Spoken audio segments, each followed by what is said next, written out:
So is the Universal Audio SD-1 just a rebadged and repurposed Chinese SM7b knockoff? Well, let's find out. You're listening to The Dangerous Mind of Mark Yoshimoto Nemcoff. No excuses, no BS, no pants. So as soon as Universal Audio debuted the SD-1, there were some eagle-eyed microphone maniacs out there who spotted that this thing looked a lot like the T-Bone BC500, which has also been seen as a dynamic microphone, an SM7b knockoff, if you will, being offered by other retailers as well, because this is an OEM microphone created by Filio Shanghai in China, which just so happens to be the very same company that makes the capsule for the Townsend Sphere, the UA Townsend Sphere. So this microphone and this microphone, are they the same microphone? Now, cosmetically, they do look a bit different, because you see here the SD-1 has this ridge here. The foam looks a little bit more angled. You have the double-sided mount for the yoke on the body, but these are really very small cosmetic things. What I think is interesting is you have this end jack plate here with this little switch, these filter switches here.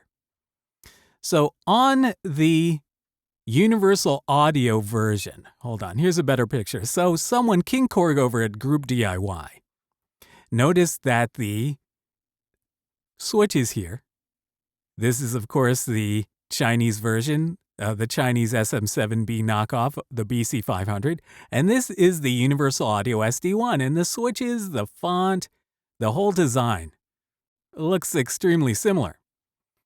So did Universal Audio go to Filio, OEM manufacturer of microphones for other companies, and commission the SD-1?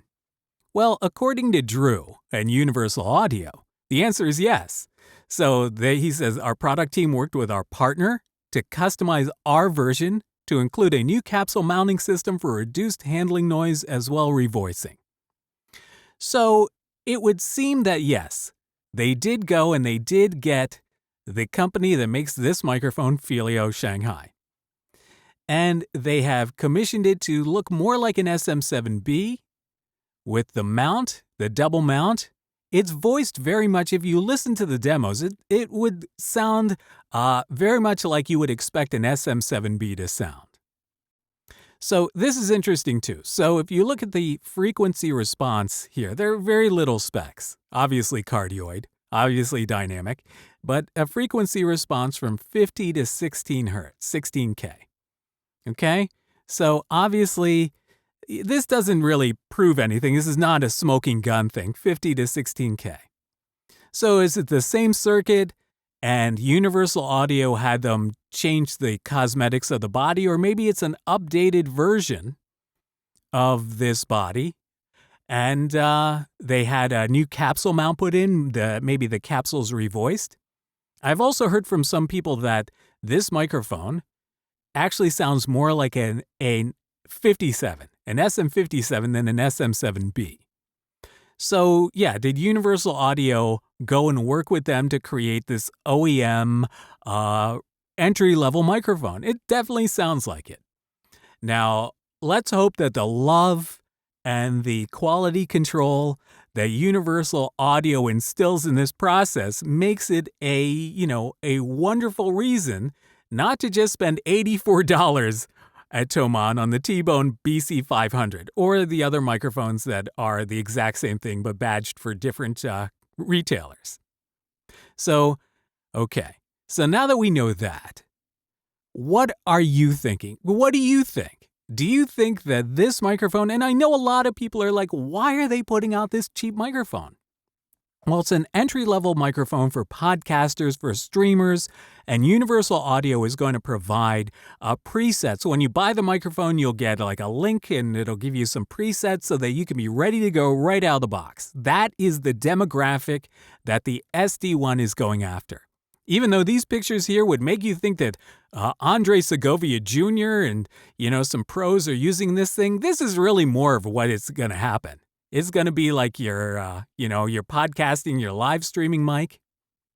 And of course, $300 price point is pretty low, and you can't hit that with research and development. Going to an OEM manufacturer who's done all the R&D and can offer you a ready-made product that is badged to your company, to your brand. That is the affordable way in which a lot of companies get into electronics. So, yes. So the SD-1. Well, are you disappointed? I don't know. It's a very interesting thing that they've done as their entree into the microphone market. And I see what they're doing with the SD-1, with the Townsend Sphere, with the Box Series microphones. They're trying to appeal to a wide range of users. And this is their first foray into microphones. So this is really kind of, I would say this is like they're beta testing the whole microphone launch using the SD-1 and the other microphones they announced. But yeah, the origins of this microphone, I think, are definitely, the evidence leads to the fact that Universal Audio did not develop this microphone from scratch, but hopefully what they've done in the process is create something using a platform, using a microphone that has already been created by another manufacturer. Now, the fact that it's kind of an SM7b knockoff is another discussion for another day. But what do you think? Let me know what you think about the SD-1. All right? Leave a comment. Until next time, this is Mark Yoshimoto Nemcoff, fading to black.